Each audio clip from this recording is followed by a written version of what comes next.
Rema hari ini, Kolose 2 ayat 6-7. Kamu telah menerima Kristus Yesus Tuhan kita. Karena itu, hendaklah hidupmu tetap di dalam Dia. Hendaklah kamu berakar di dalam Dia dan dibangun di atas Dia. Hendaklah kamu bertambah teguh dalam iman yang telah diajarkan kepadamu. Dan hendaklah hatimu melimpah dengan syukur.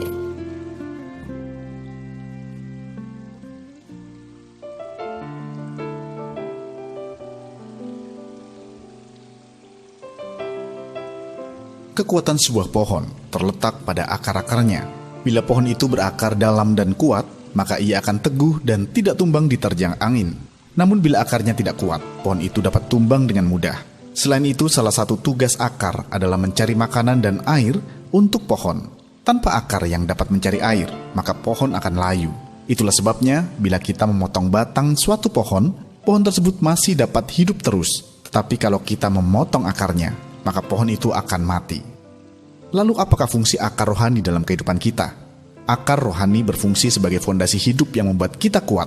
Akar rohani juga berfungsi sebagai alat penghisap nutrisi dari Kristus ke dalam hidup kita. Ketika kita mau berakar dalam Kristus, kita sedang menyatakan bahwa kita sedang membutuhkan Tuhan dan bukan sebaliknya. Kita butuh energi firman supaya kita bisa menjadi mercusuar iman, mengubah diri dan mengubahkan orang-orang di sekitar kita. Semua itu hanya bisa terjadi ketika kita berakar ke dalam firman Tuhan. Seperti pohon-pohon tertentu yang akarnya terus bertumbuh dan menjalar ke bawah untuk menguatkan fondasinya, sehingga pohon itu bisa berdiri kuat. Kita sebagai orang Kristen juga harus memiliki akar iman yang kuat dan tidak cepat mengeluh. Energi firman sudah diberikan untuk kita, maka kita harus membangun akar yang menerobos. Jika kita berakar kuat dalam Kristus, maka kita akan berdiri teguh dan tidak mudah dijatuhkan oleh badai kehidupan. Justru dalam badai sekalipun, kita tetap bisa berbuah lebat untuk kerajaan Allah.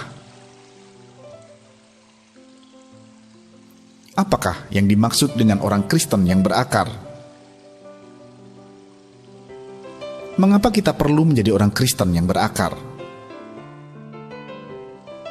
Bagaimana Anda bisa menjadi orang Kristen yang berakar?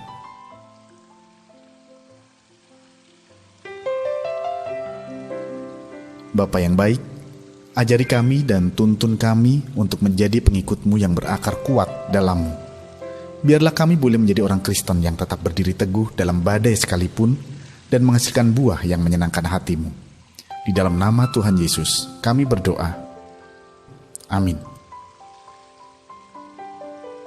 Jadilah orang Kristen yang berakar.